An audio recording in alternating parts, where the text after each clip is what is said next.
When a parve product melts like cheese, foams like milk, or behaves in a recipe exactly the way dairy does, it brings us to one of the most intriguing intersections of halacha and modern food science. Jewish law has always distinguished between the substance of a food and the sensory experience it produces. Taste, texture, and culinary behavior matter, but they are not the only factors that define halakhic identity. And as precision-fermented proteins and plant-based fats become more sophisticated, halacha finds itself not in conflict with innovation, but in a position to apply its well-established principles with new clarity. The first point to remember is that halacha does not classify food based on taste alone. If it did, dairy-flavored parve ice cream would be impossible. Instead, halacha focuses on origins, ingredients, and whether the food underwent genuine contact with meat or milk. A product that tastes dairy, melts dairy, or even performs dairy in cooking is not halakhically dairy unless dairy substances enter into its production. That distinction opens enormous room for innovation. Foods that mimic dairy can remain fully parve when produced through a kosher, cow-free process. Taste transfer, ta'am, remains an important category in halacha, but it functions only when there is physical material capable of transmitting flavor.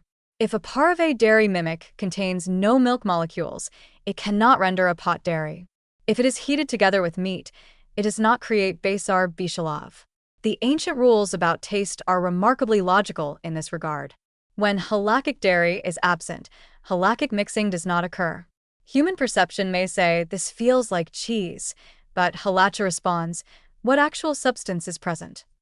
And if the substance is entirely parve, halacha recognizes that reality. This is where precision fermentation offers an especially positive development. Because the technology allows for exact ingredient tracing and full documentation, kosher agencies can confirm with high confidence that a dairy-like molecule is not derived from milk at all. It might be a casein-like protein brewed through microbial fermentation, or a plant fat emulsion stabilized to behave like butter. Once certifiers verify that all inputs are parve, halacha treats the product as parve even when the culinary experience mirrors dairy. The cooking effects make the scenario even more interesting. What happens when a parve cheese fries into a golden crust, stretches on pizza, or enriches a sauce just like cream? The answer is halakhically consistent. Performance does not create prohibition. Halacha classifies foods based on their source, not their behavior under heat. Butter-like flavorings that sizzle in a pan remain parve. Yogurt-like cultures derived from entirely non-dairy media remain parve. Whipped toppings that look and feel like milk foam remain parve. This alignment between halacha and technological possibility means that the doors to new recipes, new hospitality practices, and new communal food experiences open wide. Still, recent developments push halacha to consider not only classification but perception. Marit Ayin, avoiding misleading appearances, enters the conversation. But even here, the tradition gives communities tools rather than barriers. When non-dairy margarine first appeared, rabbis required labeling or distinctive packaging. Once consumers became familiar with the product, many authorities ruled that Marit Ayin diminished. The same evolution is likely for precision-fermented dairy analogs.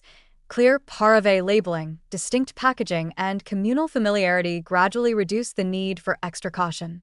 Over time, people learn what these foods are, and halacha recognizes that confusion is no longer a real concern. A positive, forward-looking aspect of this development is how it supports hospitality and inclusivity in kosher communities. Parve dairy mimics allow families to enjoy dishes that once could not appear at a meat meal, lasagna, cream soups, baked ziti, cheesecakes, without halakhic conflict. Schools, camps, hospitals, and community centers benefit as well. With high-quality parve dairy-style foods, menus become more flexible, nutrition improves, and dietary restrictions become easier to manage. Halacha, in this context, is not merely permissive. It becomes a framework that supports creativity, nourishment, and community life. And the innovation strengthens halakhic observance in a subtle yet powerful way. When people see that halacha can accommodate modern foods, including those at the cutting edge of technology, they gain confidence that Torah is not archaic but dynamic. This reinforces the idea that halacha is a living system capable of integrating new realities with ancient wisdom. Even in more technical areas, such as whether heated pareve dairy mimics can kosher a pot, or whether they carry the halakhic status of davar sharif, the answers remain reassuring. Halakhic dairy properties cannot be created artificially. A pareve cream heated in a meat pot does not transform the pot. A pareve cheese melted over fleischic equipment does not demand a koshering cycle. As long as the ingredient deck is pareve, the halakhic consequences remain pareve. This makes kitchen management more straightforward rather than more complicated, especially in communal institutions with large-scale cooking operations. Ultimately, when a pareve product mimics dairy, halacha responds with a blend of rigor and optimism. It asks precise questions. What are the ingredients? What processes were used? Did any heat transfer occur from kosher or non-kosher equipment? Is the product clearly labeled? And then reaches conclusions grounded in logic and tradition. This is exactly where halacha excels. It welcomes innovation while preserving clarity. It encourages culinary creativity while protecting the integrity of Jewish law. It ensures that modern foods enhance, rather than undermine, kosher practice. In this sense, dairy-like pareve foods may become one of the most positive developments for kosher kitchens in decades. They allow halacha to maintain its categories without restricting enjoyment, reduce reliance on animal-based dairy, and give communities new ways to celebrate meals with both authenticity and imagination. Here, technology does not outpace halacha. It becomes a partner in halacha's long tradition of integrating the new while staying true to the eternal.